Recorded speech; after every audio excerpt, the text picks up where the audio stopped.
Nah, itu satu contoh kasus bahwa demokrasi siasat terkonfirmasi di Jawa Timur. Ada provinsi yang lain. Di provinsi Tadi lain, di udah provinsi lain kita melihat bagaimana ngototnya Ridwan Kamil ditarik, diberi rekom oleh Gerindra untuk menjadi calon gubernur masuk ke Jakarta. Okay. Jauh-jauh hari loh, jauh-jauh hari sebelum tahapan. Tapi kan udah diminta sama Golkar. Sudah dikalkulasi bahwa RK ini batu sandungan Ketua Partai Gerindra Provinsi Jabar, Deddy Mulyadi. Yang mau dipasang memang oleh Gerindra sebagai cagup terpilih lah. Jadi fenomenanya tidak cuma di satu provinsi sebetulnya. Muncul kemudian di Sumatera Utara, di mana wakil gubernur ya yang baru satu periode, Ijek yang mampu membawa Partai Golkar memenangi Pileg 2024 dengan di Sumatera Utara, yang sudah sosialisasi untuk calon gubernur oleh DPP Golkar tidak diberi rekomendasi, malah rekomendasinya ke Bobi.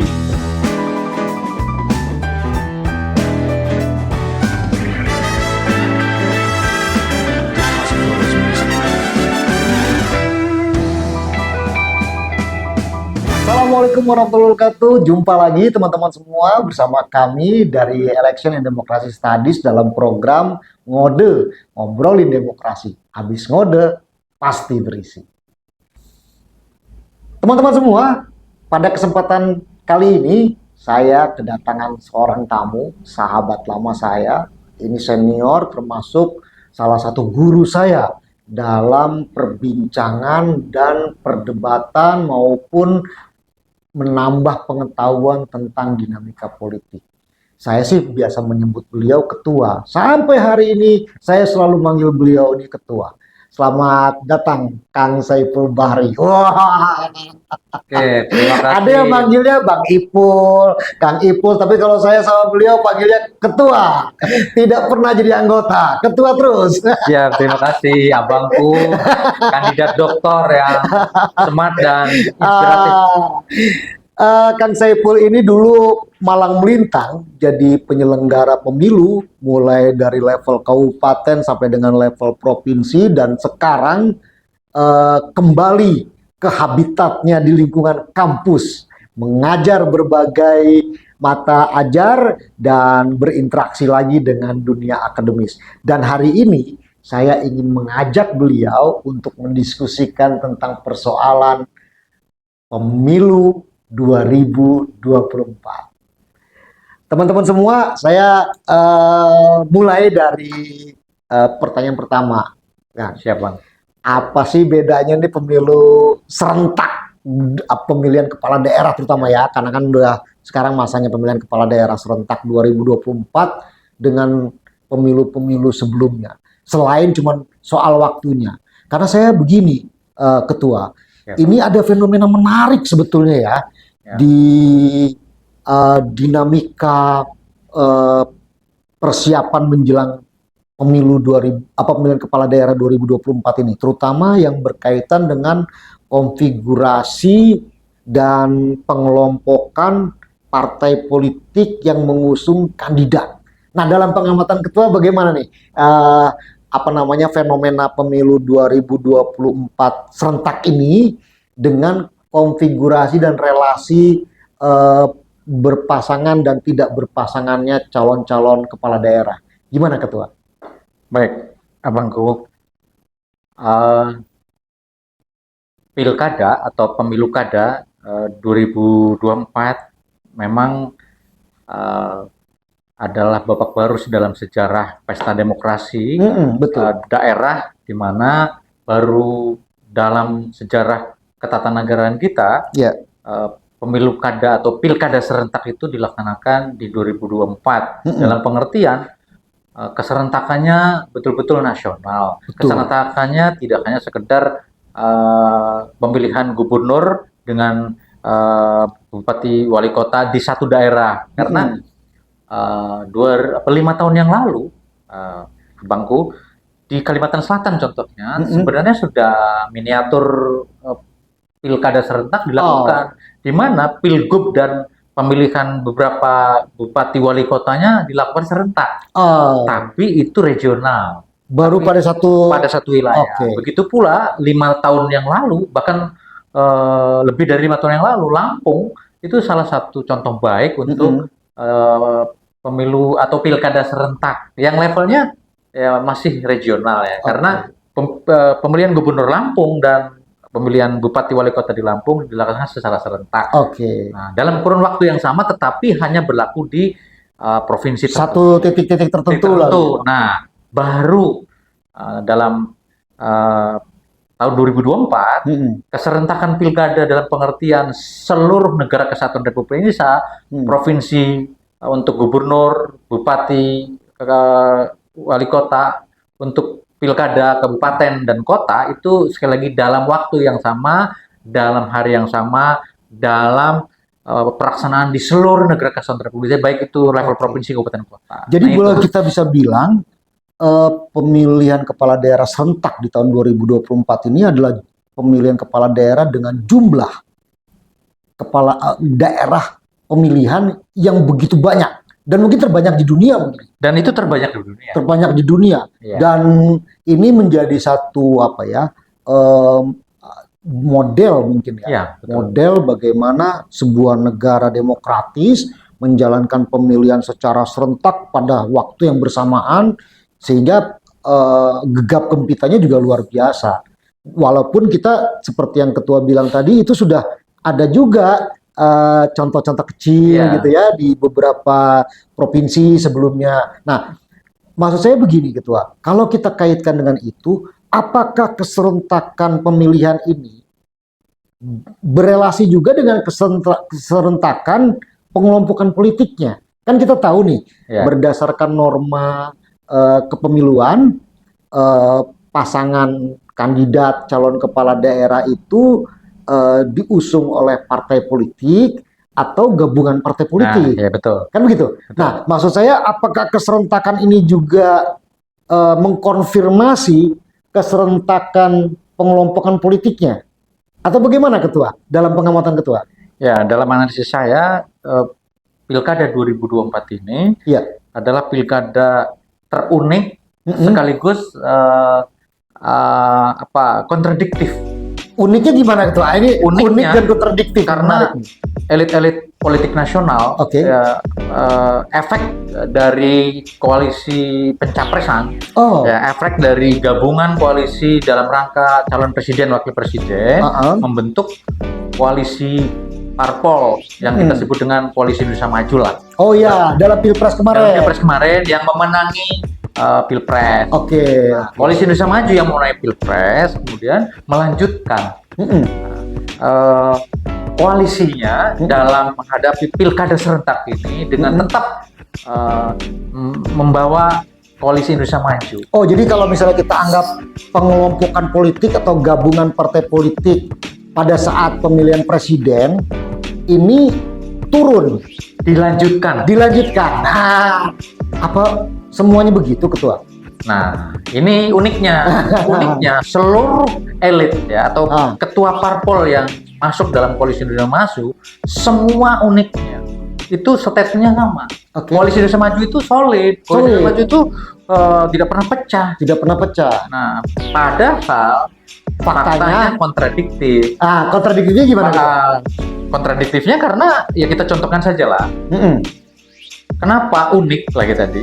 Karena uniknya koalisi Indonesia Maju ini di beberapa provinsi yang mau pilkada, di mana provinsi ini strategis, justru ada anggota koalisi Indonesia Maju yang punya kandidat yang elektabilitasnya tinggi, malah dia tidak diajak menjadi koalisi parpol dengan jagoan yang elektabilitasnya tinggi, tapi justru mengajak parpol yang di luar koalisi Indonesia Maju.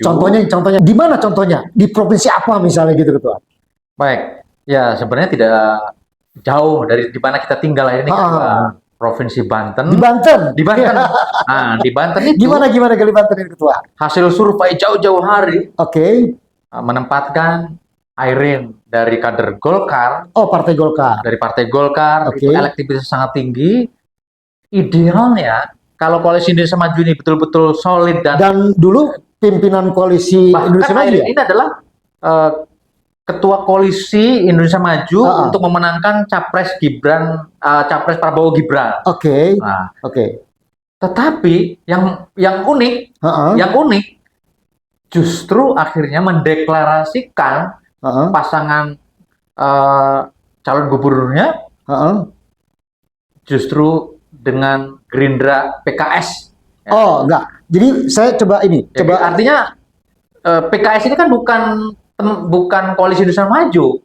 Oke. PKS bukan koalisi Maju. Oh, jadi gini, Itu maksud unik. maksud maksud saya gini. Berarti kalau misalnya kita ambil contoh di Banten, katakanlah Ya, begitu ya. Ini ada pimpinan koalisi Indonesia Maju pada level provinsi. ya, Kebetulan Golkar ya. dan Elektabilitasnya tinggi oleh lembaga survei oleh lembaga survei. disebut elektabilitasnya tinggi. Ya. Kan begitu. Ya. Tetapi koalisi Indonesia Maju justru mengusung bukan mantan ketua tim koalisi Indonesia Maju. Iya. Nggak, tapi mengusung eh, apa namanya Partai Gerindra dengan PKS. PKS. Di mana PKS uniknya bukan Yang anggota PKS itu koalisi bukan Indonesia Maju. anggota, bahkan jadi kompetitornya Iya. koalisi Indonesia Maju. Jadi di capres berkompetisi, di Pilgub jadi teman Pilgub sejati. jadi koalisi. Nah, Jadi ini teman. mungkin di situ uniknya. Iya. Oke. Itu uniknya. Apa yang menyebabkan itu, Ketua? Ya, pertama analisis saya sebagaimana terkonfirmasi dari statement elit-elit koalisi Indonesia Maju, terutama pimpinan koalisi Indonesia Maju menginginkan provinsi strategis dan daerah-daerah strategis ini kepala daerahnya jangan sampai berseberangan dengan kebijakan pemerintah, sehingga disasirkan sebisa mungkin kepala daerahnya adalah kader-kader di koalisi Indonesia Maju, wabil khusus ya kalau bisa ada kader ya partai Gerindra lah kira-kira, karena para Gerindra ini kan partai presiden ketua milik presiden terpilih. Partainya presiden terpilih lah. Sehingga, partai pemenang pemilu dan partainya presiden terpilih. Kalau partai pemenang pemilu kan PDIP, tapi maksud saya Gerindra, di mana ketua partainya adalah presiden terpilih, tentu punya kepentingan agar kepala daerah hasil 2024 ini bukan parpol yang justru akan menghambat program-program presiden terpilih lah gitu. Sehingga logikanya ya kalau masih bisa kader internal yang jadi kepala daerah, kenapa harus yang lain? Begitu. Gitu. Tapi kan gini Pak, sebetulnya kan filosofi dari dilangsungkannya pemilihan kepala daerah itu adalah menumbuhkan kepemimpinan lokal. Kan gitu ya, menumbuhkan kepemimpinan lokal ini sebagai katakanlah kalau misalnya seperti kita di dunia apa namanya akademis gitu ya, kaderisasi kepemimpinan. Jadi jadi pemimpin dulu di level kabupaten kota, di level provinsi, baru kan begitu. Nah, tapi kalau konfigurasi ini kemudian dipengaruhi oleh interest dari koalisi partai politik, bagaimana ininya Ketua? Apa namanya? Analisisnya? Ya, ini jadi tantangan baru atas konsolidasi demokrasi yang sebenarnya sudah mulai matang ya. Konsolidasi demokrasi dengan ujungnya adalah lahirnya kepemimpinan nasional yang terproses, kepemimpinan nasional yang terkader dengan baik lewat pilkada. Makanya pilkada sebenarnya kan ajang seleksi kepemimpinan daerah untuk nasional. Saya sebut pilkada adalah kaderisasi kepemimpinan nasional lewat mereka diakui lulus menjadi pemimpin daerah. Baru setelah kemudian lulus dan dia kemudian menunjukkan kinerja berhasil kepemimpinan daerah, maka dia layak kemudian menjadi kontestasi panggung pemimpin nasional dalam capres cawapres. Dan itu idealisme dalam scientific demokratisasi pilkada. Nah, apakah fenomena ini bisa kita sebut sebagai ini bentuk dominasi dari elit partai di level pusat gitu loh, yang mempengaruhi konfigurasi pasangan calon di level daerah? Itu gimana Ketua? saya menganalisisnya bukan hanya sekedar dominasi, Heeh. tapi saya sebut demokrasi siasat ya, demokrasi siasat. Demokrasi siasat. Demokrasi siasat Oke. ini memang bacaan saya, jangan-jangan ini masih dalam efek kompetisi atau apa ya, suasana politik panas antara Pak Jokowi ya di satu pihak dengan Ibu Mega atau PDIP di pihak lain, di mana Pak Jokowi kemudian menggandeng Pak Prabowo sebagai satu partner kekuatan menghadapi Bu Mega dan PDIP. Nah, maka kemudian konstelasi yang setiap pilkada sebelumnya, karena pertanyaan Pak Direktur tadi, Bang Yanu, apa perbedaan pilkada sebelumnya dengan sekarang? Pilkadanya ya antara lain apa otoritas ketua partai wilayah, ketua partai di tingkat kabupaten kota itu masih punya, walaupun mungkin persentasenya tidak 100% ya, tidak 100%, tetapi gelagat dalam menuju pencalonan pendaftaran pilkada serentak 2024 baik level provinsi, kabupaten, kota sepertinya justru sama sekali sudah tercerabut ya. Otoritas atau yang memang itu sudah dilegalkan lewat penjaringan bakal calon yang dibuka oleh DPC karena level untuk bupati wali kota atau gubernur oleh ketua partai, oleh partai tingkat provinsi. Nah, semua ini sekali lagi tidak terbukti. Sekarang ada kandidat yang mendaftar di semua penjaringan, tetapi begitu rekom keluar dan deklarasi sama sekali tidak mencerminkan proses konsolidasi demokrasi. Seperti maaf di Banten ada bakal calon yang mendaftar ke semua penjaringan parpol level provinsi untuk calon gubernur. Tetapi kemarin kita sudah saksikan deklarasinya justru ya istilahnya berbeda. Nah, jadi kalau kita sederhanakan ini fenomena yang terjadi ya, yang mendaftar di partai pada level penjaringan belum tentu sama dengan yang diputuskan oleh elit partai di Jakarta. Betul. Betul. Ini menarik. Saya nanti mau dalami lagi tadi soal demokrasi siasat tadi ya. Apa? Demokrasi siasat. Demokrasi siasat. Ini istilah baru ini. Teman-teman, kita rehat sejenak, nanti kita dalami soal demokrasi siasat. Kita ketemu pada segmen selanjutnya.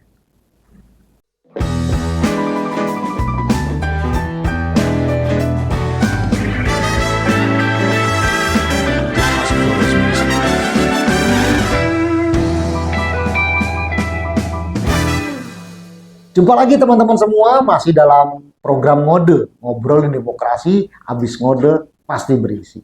Saya akan melanjutkan kembali, tadi ada satu terma baru. Ini saya juga belum pernah ketemu di dalam literatur politik atau literatur kepemiluan tentang demokrasi siasat. Ketua, ini emang mantan penyelenggara jadi akademisi. Ini jadi kayak begini nih, keluar istilah baru nih, demokrasi siasat. Gimana sih maksudnya demokrasi siasatnya, Ketua? Ya, demokrasi siasat memang satu antitesa dari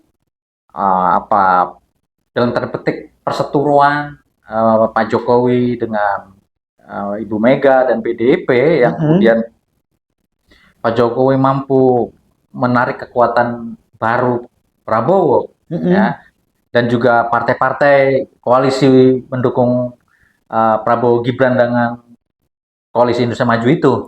Nah, demokrasi siasat ini justru mensiasati gimana caranya Jokowi dan Prabowo tetap memenangi pertarungan pilkada.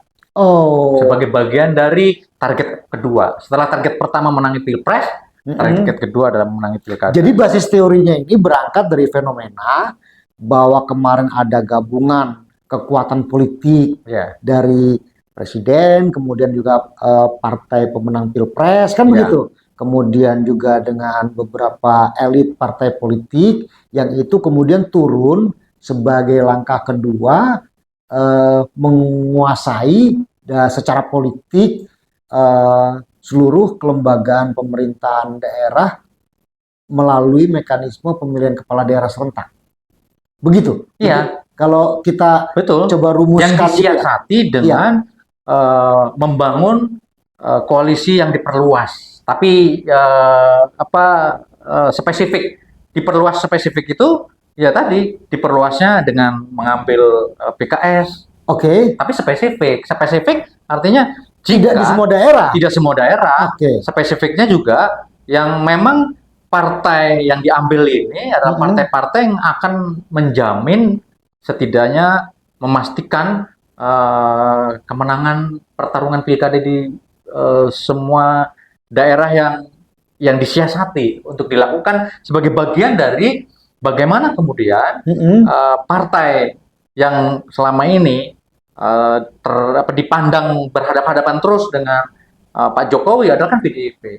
Sehingga siasat ini yang saya analisis dari beberapa contoh kasus sebisa mungkin PDIP ditinggalkan oleh parpol, ya, sehingga PDIP akhirnya ketika PDIP di semua di setiap daerah pemilihan baik itu kabupaten atau kota atau provinsi, kalau partainya tidak golden ticket, ya kalau partai PDIP itu istilahnya tidak punya tiket yang cukup sendirian untuk tidak memenuhi syarat. Itu memenuhi syarat untuk mendaftarkan kan syarat pasangan calon 20% gitu ya. kan.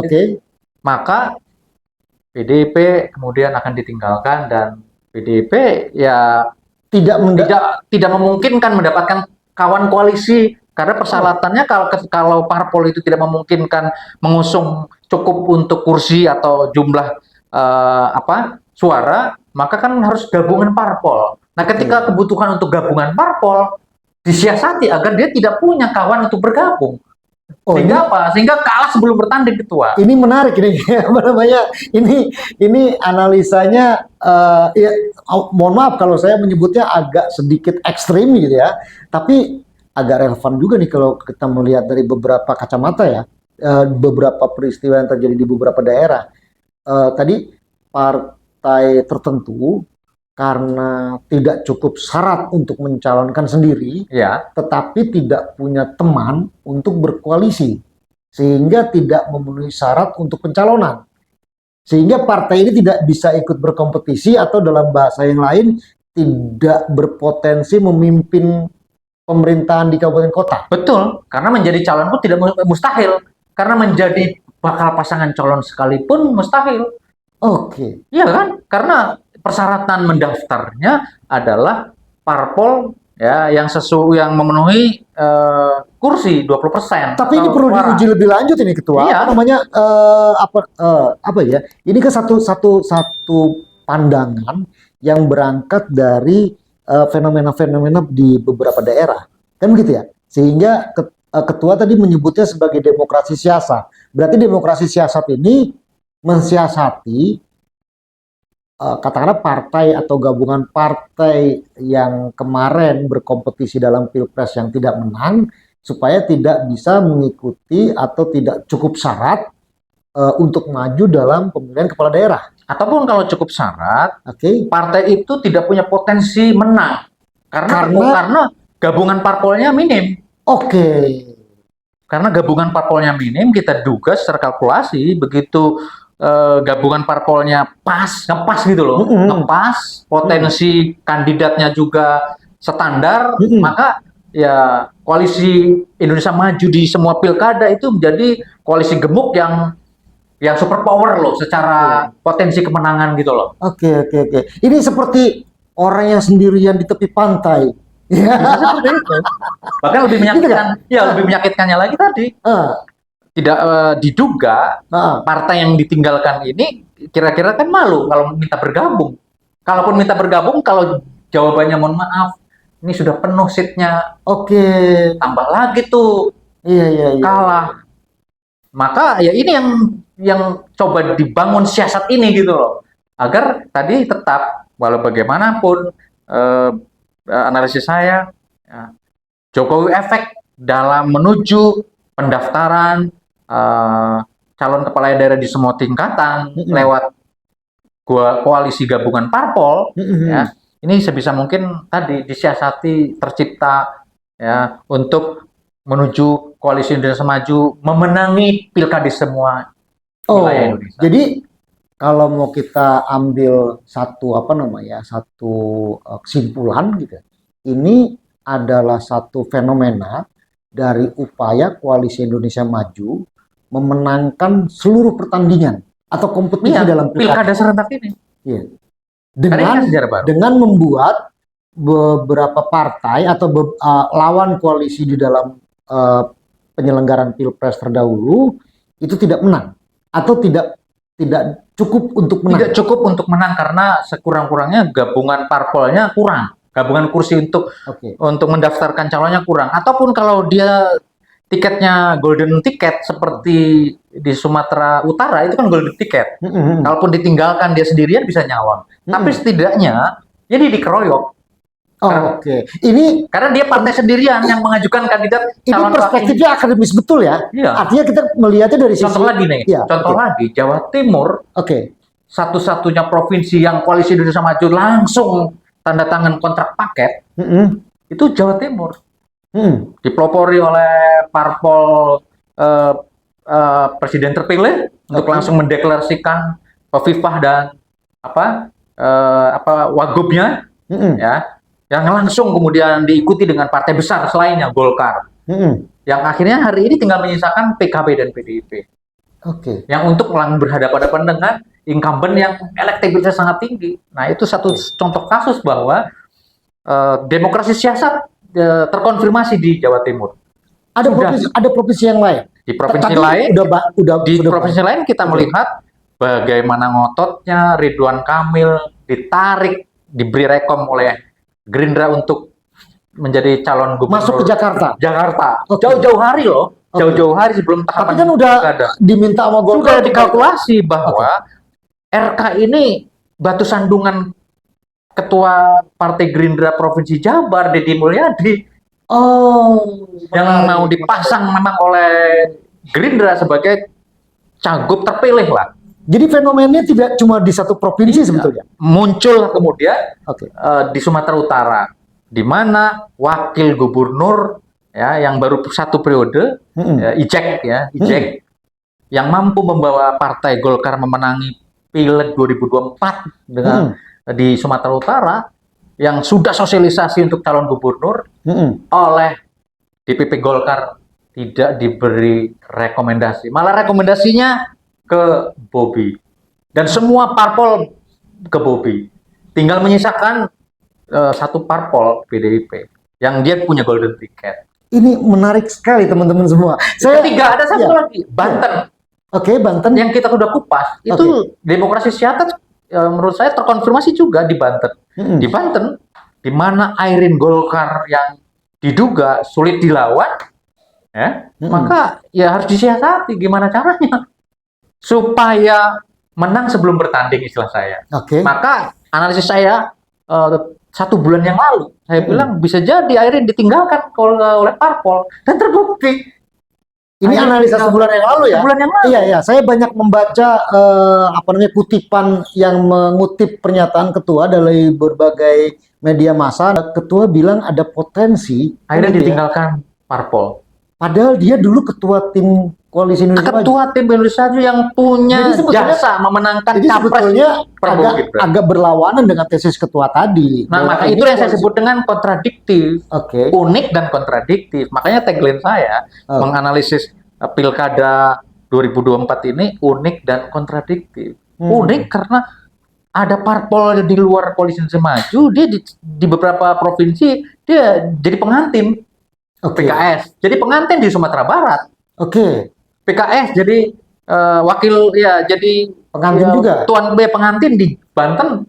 Dengan wakil gubernur Dimyati itu kan pengantin. Padahal lagi-lagi PKS bukan. Di Kota Serang juga begitu. Nah, apalagi kalau kita sudah lewat ke level yang sudah turun kita lagi. Checklist di beberapa kabupaten kota. Ini kontradiktif-kontradiktifnya benar-benar jadi teori baru loh teman-teman. Jadi kontradiksi terkonfirmasi pada level kabupaten kota, tapi semua itu adalah demokrasi siasat agar siapapun pertarungan pilkada di level kabupaten kota yang 500 kabupaten kota dan 33 provinsi karena di DIY tidak pilkada kan. Oke. Dari 34 provinsi kan satu provinsi tidak pilkada DIY. Itu sekali lagi disiasati agar siapapun yang bertarung pemenangnya adalah Koalisi Indonesia Maju yang diperluas. Koalisi Indonesia Maju ini tapi kan beberapa lawannya juga Koalisi Indonesia Maju juga. Nah itu tadi makanya Kim berada pada tim. disiasati agar tim final. Jadi Oh. Kim final itu artinya siapapun yang jadi kepala daerah ya Kim. ya partainya Kim, sehingga nggak mungkin mengganggu kebijakan presiden terpilih. Iya, saya baru nyambung ini. Ditambah lagi dengan statement bahwa PDIP adalah parpol yang akan oposisi. Jangan-jangan untuk menjawab dan merancang gimana cara menghadapi parpol oposisi ke depan, ya pilkada lah pintu masuknya. Untuk menaruh kepala daerah itu semua adalah partai-partai Koalisi Indonesia Maju yang diperluas sedikit. Oke, menarik betul. Ini kalau di olahraga, di bulu tangkis itu saya sering dengar tuh All Indonesian Final. Nah, kalau buat pilkada ini All Kim Final. All Kim Final. Sehingga di Kabupaten Serang, di Kota Serang terkonfirmasi. Ada PAN dengan Gerindra. Ada Gerindra PKS. Ada Golkar mungkin dengan yang lain. Tetapi sebisa mungkin menutup ruang agar partai yang kita sebutkan tadi itu tidak punya banyak. Saya sebetulnya tidak mau menyebut nama partai ya, karena nanti menimbulkan menimbulkan ini seperti apa? Ini apa kita mendiskreditkan? Bukan ya. Ini Pak Ketua ini memberikan argumen, sebetulnya argumen yang sangat akademis ini dengan melihat fenomena-fenomenanya. Kan basis akademis itu kan berangkat dari fenomena dan fakta-fakta.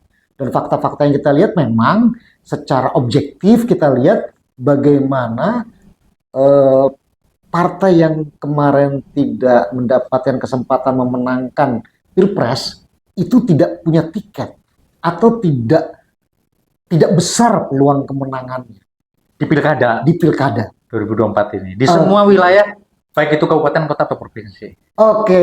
Menarik sekali teman-teman. Ini bisa jadi bahan diskusi lanjutan buat teman-teman yang memperhatikan dinamika kepemiluan di Indonesia dan juga mungkin bagi para akademisi ilmu politik dan yang concern dengan agenda dan ilmu-ilmu kepemiluan. Kita jumpa lagi pada segmen berikutnya masih bersama Kang Saiful.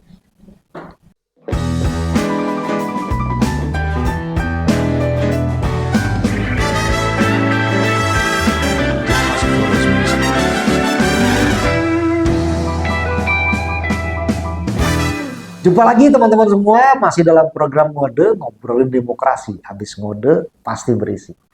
Saya masih mau mendalami urusan demokrasi siasat ini. Ini literasi baru di dalam keilmuan politik dan pemerintahan mungkin ya, atau mungkin juga masuk dalam kategori ilmu kepemiluan lah ya. Kalau misalnya kita mau dorong ini sebagai satu perspektif akademis. Saya masih mau melihat ini Ketua. Mungkin ini segmen terakhir teman-teman semua ya. Kelebihan atau kebaikan positif dan negatif lah. Positif negatif deh, gampangnya gitu. Dari demokrasi siasat yang tadi urusannya bawa All Kim Finals tadi. Apa positif dan negatifnya buat Indonesia dan demokrasi kita? Baik, pertanyaan hebat nih ya. Jadi analisis saya tentu disclaimer-nya para pemirsa sekalian dalam rangka jika ini kemudian salah ya secara saintifik ya teori memang berpotensi salah. Nggak apa-apa. Tapi jika kemudian ini terkonfirmasi benar, tapi setidaknya publik sudah di awal wacana dan pemikiran sudah di awal awal berkembang. Kita bantu betul. penjelasan dengan analisis yang ya setidaknya saya pertanggungjawabkan dengan pengalaman 15 tahun saya menjadi penyelenggara pemilu. Ya dengan hari ini terus kita juga coba dengan kemampuan intuisi yang kita miliki, yang komunikasi dengan elit-elit yang bisa menambah vocabulary untuk mencoba membahasakan kepada publik apa sebenarnya sih yang dipikirkan para elit negeri ini yang kita yakini dalam rangka untuk menyelamatkan negara kesatuan Republik Indonesia.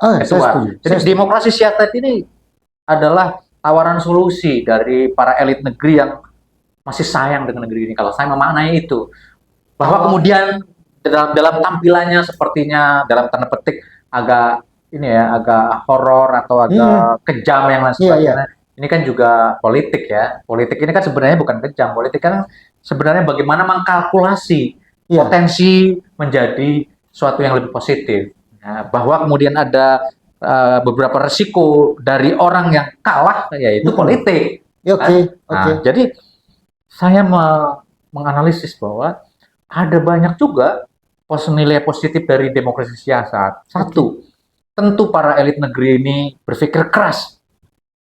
Pesta pileg 2024 yang lalu yang tidak terduga, di mana justru kekuatan finansial seolah-olah menjadi faktor paling utama seseorang terpilih. Biaya elektoral yang sangat tinggi dan tidak masuk akal ini memang harus diberi solusi oleh para elit negeri ini. Karena negeri ini memang secara teori konstitusi kan dikelola oleh para elit parpol kan negeri ini. Di samping civil society yang lain. Tapi yang terdepan konstitusi kita memberi panggung pada parpol. Nah, sehingga kita meyakini elit parpol ini dalam demokrasi siasat mencoba memberi solusi dari elektoral yang super mahal, sehingga di pilkada ini dibangun koalisi yang sebisa mungkin ya menekan ongkos politik pilkada. Ya. Bayangkan seandainya pertarungannya adalah sesama Kim, maka kenapa kita kemudian harus mengeluarkan energi besar? Iya, gitu ya. Sedekah politik yang membabi buta gitu loh. Nah, karena nilai positifnya mudah-mudahan ini terjadi. Publik dipersilahkan, sok milih mana. Jadi keuntungan kita kalau betul desainnya seperti ini kalau betul ya. Kalau betul. Ini menarik. Kalau betul, kita sebenarnya punya pilihan. Yang tidak dipengaruhi oleh sedekah politik. Kalau gitu pasangan ini. Sisi positifnya begitu ya. Jadi ini yang lebih bukan idealis, yang pada akhirnya ini bukan pertarungan elektoral antar partai politik. Karena ini walaupun ada yang merasa parpol terkorbankan, tapi itu konsekuensi dari pertarungan politik, Ketua. Iya, maksud saya jadi ini tidak akan menjadi satu pertarungan elektoral yang luar biasa karena ini all Kim final. Jadi mau ngapain pakai biaya politik besar? Kan begitu ya? Karena kalau terjadi all Kim final, ya tinggal publik menyerahkan. Ayo silakan pilih yang terbaik. Pilih aja siapa yang menurut. Tapi ingat teman-teman semua, kita tetap harus pilih aja yang terbaik. Nggak usah dalam tanda kutip nggak usah berisik, nggak usah ribut, karena mereka juga yang bakal jadi. Itu. Keren ini analisanya di sini justru kedaulatan pemilih sangat besar. Akhirnya menemukan titik temunya. Di kedaulatan pemilih kemudian mendapatkan panggungnya. Tapi mudah-mudahan yang dicalonkan oleh Koalisi Indonesia Maju adalah warga negara terbaik di semua daerah. Mudah-mudahan itu maksud saya. Kalau yang dipanggungkan, kalau yang kemudian disodorkan ya kepada masyarakat pemilih di semua daerah wilayah masing-masing itu adalah kader terbaik, putra terbaik daerahnya masing-masing. Tapi jangan sampai itu jadi keberkahan.